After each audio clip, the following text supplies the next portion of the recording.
Hello student. तो आज मैं धनंजय सर क्लासेस में आपको class 10 height and distance NCERT का कुछ वीडियो नंबर 2 जो related to question height and distance से है, एनसीईआरटी से रिलेटेड है। क्वेश्चन नंबर 1 2 मैंने फर्स्ट वीडियो में अपलोड कर चुका हूँ। ये क्वेश्चन नंबर 3 और 4 के लिए।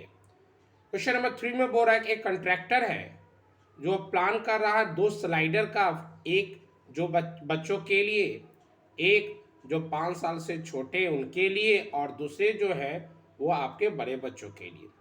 तो 5 साल से जो छोटे बच्चे हैं उनके लिए जो आपका जो हाइट जो दिया हुआ, टॉप हाइट जो दिया हुआ 1.5 मीटर बोला, और जो बड़े बच्चे एल्डर बच्चे हैं उनके लिए जो स्लाइडर का जो हाइट है वह 3 मीटर दिया हुआ। तो दैट मीन्स बच्चे जो स्लाइड करेंगे स्लॉप में ही स्लाइड करेंगे, और ये हमारा हाइट दिया हुआ दैट मीन्स, और ये ग्राउंड हो गया दैट मीन्स एक राइट ट्रायंगल बन गया बिलो 5 ईयर्स। तो ये हमारा परपेंडिकुलर 1.5 मीटर दिया हुआ है।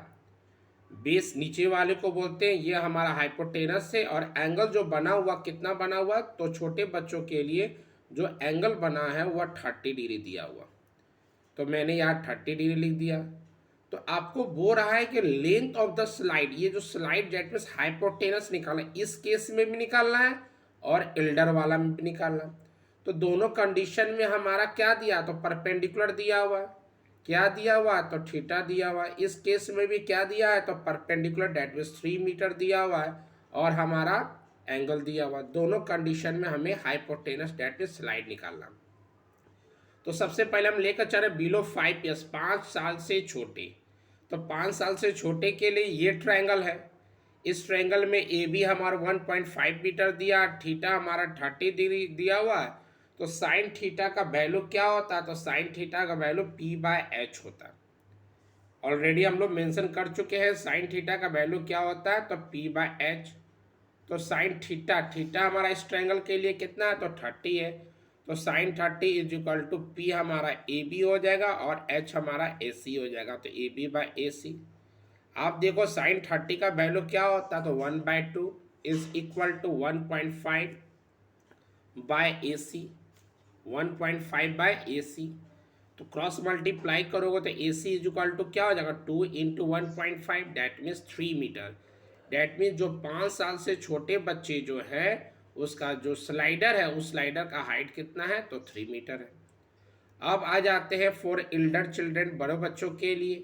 तो बड़ों बच्चों के लिए ट्रायंगल कैसे बना, तो ये हमारा स्लाइडर हो गया, ये हमारा लेंथ हो गया कितना हाइट पर है, और ये हमारा ग्राउंड हो गया। तो डैट मीन्स इसमें हमारा थीटा कितना दिया हुआ, तो 60 डिग्री दिया हुआ, और हमारा परपेंडिकुलर पी आर कितना दिया हुआ, तो 3 मीटर दिया हुआ। इसमें भी हमें हाइपोटेनस निकालना, तो sine theta is equal to क्या होता है, तो P/H। Sine theta is equal to क्या होता है, तो P/H। तो P हमारा कितना दिया हुआ, तो P हमारा हो गया PR, फिगर के हिसाब से PR हो गया, और H हमारा क्या हो जाएगा, तो PQ। तो PR/PQ। साइन 60 का वैल्यू कितना होता है, जो पहले हम लोग मेंशन कर चुके हैं। तो साइन 60 का वैल्यू √3/2 होता है, तो मैंने √3/2 लिख दिया। परपेंडिकुलर कितना है, तो PR हमारा 3 दिया हुआ यहाँ पर, और H हमें PQ नहीं मालूम है। क्रॉस मल्टीप्लाई करोगे तो 3PQ इज इक्वल टू क्या हो जाएगा, 6। तो PQ इज इक्वल टू 6/√3। और जैसा कि हम लोग जानते हैं कि नीचे में डिनोमिनेटर में रूट नहीं होता है, इसलिए रेशनलाइज करते हैं दैट मीन्स √3 से ऊपर नीचे मल्टीप्लाई करेंगे तो 6√3/3 हो जाएगा। और 3 का टेबल में 6 कितना बार में, तो 2 बार में। तो डैट मीन्स 2√3, डैट मीन्स 2√3 हमारा जो है। तो डैट मीन्स बच्चों के लिए हमारा जो स्लाइडर है उसका लेंथ 3 मीटर है, और जो बड़े बच्चों के लिए उसका जो स्लाइडर है उसका जो लेंथ है वह 2√3 मीटर है। अब आ जाते हैं हम नेक्स्ट क्वेश्चन में। तो नेक्स्ट क्वेश्चन हमारा क्या बोल रहा है, the angle of elevation of the top of the tower, the angle of elevation of the top of the tower from a point on the ground which is 30 metre away from the foot of the tower is 30 metre. मतलब कह रहा है क्या, elevation, elevation का मतलब होता है जब भी कोई चीज़ नीचे से ऊपर की ओर दिखता है। मान लीजिए सपोज कीजिए आप ग्राउंड पर है और छत की ओर देख रहे हैं, तो नीचे से ऊपर देखिएगा तो एलिवेशन होगा, और अगर आप छत पर है और नीचे देख रहे हैं तो वह क्या हो जाएगा, डिप्रेशन होगा। तो इस क्वेश्चन में क्या बोला, एलिवेशन बोला, दैट मीन्स कोई व्यक्ति है जो नीचे से ऊपर टावर की ओर देख रहा है। तो हमारा ए बी क्या हो गया, तो टावर हो गया। नीचे से ऊपर देखा जा रहा है, दैट मीन्स एंगल कितना बन रहा है, तो 30 डिग्री बनाना है। तो बताना है टावर का हाइट क्या है। तो दैट मीन्स मैंने फिगर कैसे बनाया, तो एक सीधा लाइन टावर का दे दिया, ये हम बेस दे दिए, और 30 मीटर की दूरी पर यहाँ से जब देख रहा टावर की टॉप पर, तो ये स्लाइडर टाइप का बनेगा जो कि हमारा हाइपोटेनस। तो इस क्वेश्चन में हमें बेस दिया हुआ है, परपेंडिकुलर निकालना है। तो बेस और पी, दैट इज पी और बी जो होता है वो किससे रिलेटेड होता है, तो टेन थीटा से रिलेटेड होता है। तो सबसे पहले मैं मेंशन कर दिया कि हमें गिवन क्या है, तो बी सी 30 मीटर दिया हुआ है और थीटा हमारा 30 डिग्री है। तो height of the tower A B हमें निकालना है। तो सबसे पहले right triangle A B C, जब भी right triangle A B C लिखेंगे हमेशा याद रखना है कि 90 जिसमें रहेगा उसको बीच में लिखेंगे। तो A B C right triangle है, tan theta is equal to P by B होता है, थीटा हमारा 30 है, तो tan 30 is equal to A B by B C. A B कितना है, तो ए बी का वैल्यू टेन 30 का वैल्यू 1/√3 है। ए बी हमें नहीं मालूम है और बी सी हमें कितना दिया हुआ 30।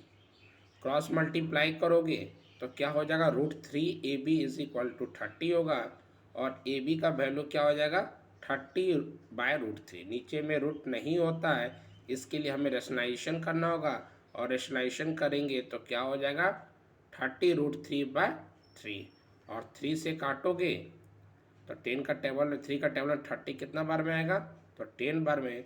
तो इसका हो जाएगा 10√3 मीटर। अब आते हैं क्वेश्चन नंबर 5 में।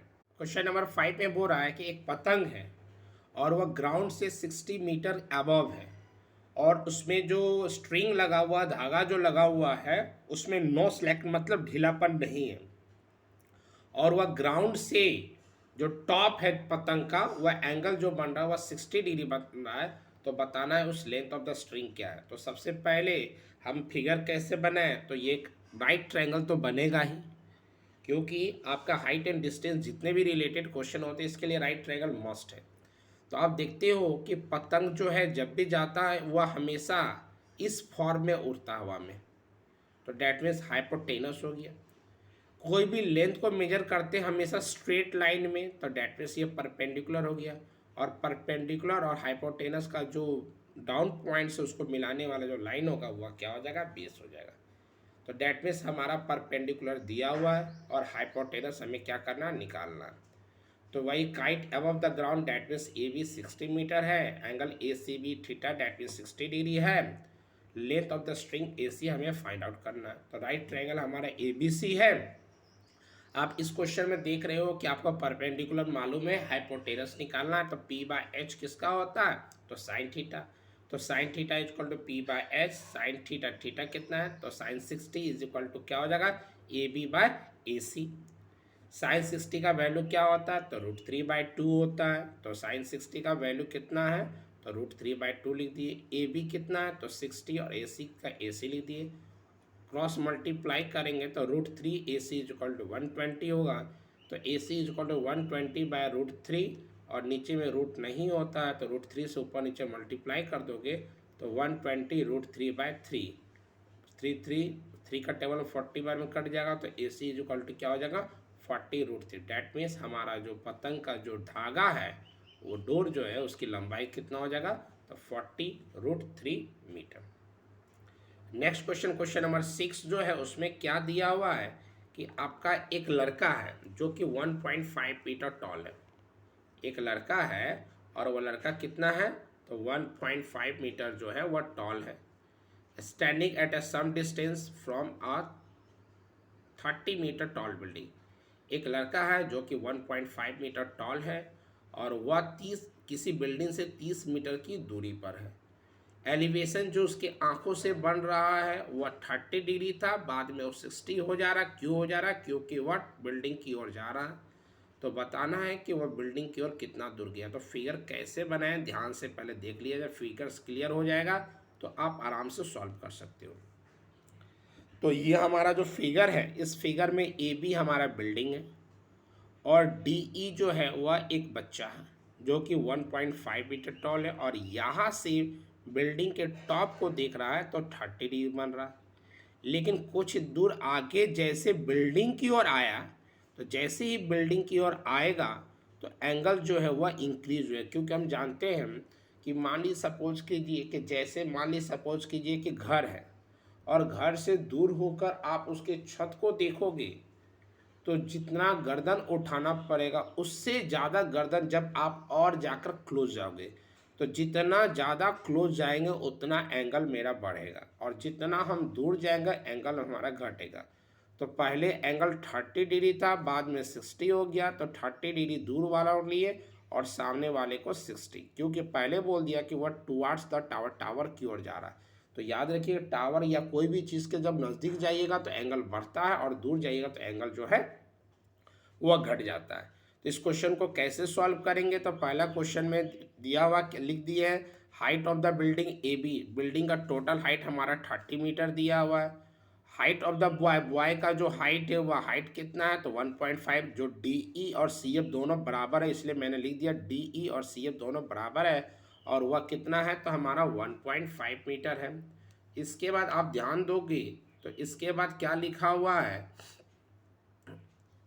ए जी।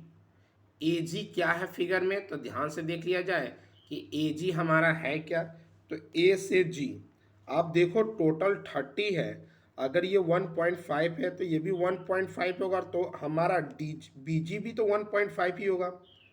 बी जी जो है वो अभी हमारा 1.5, इसलिए मैंने A G is equal to A B minus B G, और A B minus B G किसके बराबर है भाई, तो बी जी डी ई के बराबर है। तो 30 माइनस 1.5 डेट इज 28.5 हमारा जो है वह टोटल लेंथ निकल गया, किसका निकल गया, तो आपका ए जी का। तो सबसे पहले हम किस ट्रायंगल में आते हैं, तो सबसे पहले हम लोग ए जी एफ ट्रायंगल में आते हैं। फिगर को ध्यान से पहले देख लिया जाए कि इस ए जी एफ ट्रायंगल में आएंगे, ए जी का वैल्यू अभी आप निकाल चुके हैं 28.5, तो क्या आपका जी एफ नहीं निकल जाएगा पर टेन थीटा के माध्यम से। तो आप देखो कि in triangle A G F tan theta is equal to P by B होता है। टेन थीटा कितना दिया हुआ, तो 60 है, तो 1060 is equal to A G by G F, 1060 का वैल्यू √3 होता है। ए जी का वैल्यू आपका 28.5 है और जी एफ हमें नहीं मालूम है, तो G F is equal to क्या हो जाएगा, तो 28.5 बाय √3। तो G F is equal to 28.5 by √3, नीचे में रूट नहीं होता है इसके लिए हम लोग रेशनलाइजेशन करेंगे, तो रेशनलाइजेशन करें तो √3 से ऊपर नीचे मल्टीप्लाई किए, सॉल्व करके 28.5 √3 बाय 3 हो गया, और 3 से डिवाइड करोगे तो जी एफ का वैल्यू 9.5 √3 हो जाएगा। अब आ जाते हैं दूसरे ट्रायंगल में। दूसरा ट्रायंगल क्या, अभी मैंने जी एफ निकाल लिया, अब हमारा ए जी ई ट्रायंगल में फिर से ए जी को ही लेकर चलेंगे, तो tan theta equal P by B, इस बार थीटा हमारा 30 रहेगा, हमारा परपेंडिकुलर ए जी ही रहेगा, लेकिन बेस इस बार जी ई हो जाएगा। 1030 का वैल्यू 1/√3, ए जी का वैल्यू 28.5 और जी ई हमें नहीं मालूम है, क्रॉस मल्टीप्लाई करोगे तो जी ई का वैल्यू 28.5 √3 होगा। हमें क्या निकालना, तो ई एफ मतलब कितना डिस्टेंस ई से एफ कितना है, तो E F is equal to क्या हो जाएगा, तो जी ई माइनस जी एफ, जी ई का वैल्यू 28.5 √3 है और आपका जी एफ का वैल्यू 9.5 √3 है, और सॉल्व करेंगे तो 90 √3 मीटर आपका पता चल जाएगा कि वह बच्चा जब 30 डिग्री एंगल बना रहा था, तो जब वह 60 डिग्री बनाया तो वह कितना डिस्टेंस टुवार्ड्स द बिल्डिंग गया था, वह था 90 √3 मीटर। तो आज के लिए इतना, थैंक यू।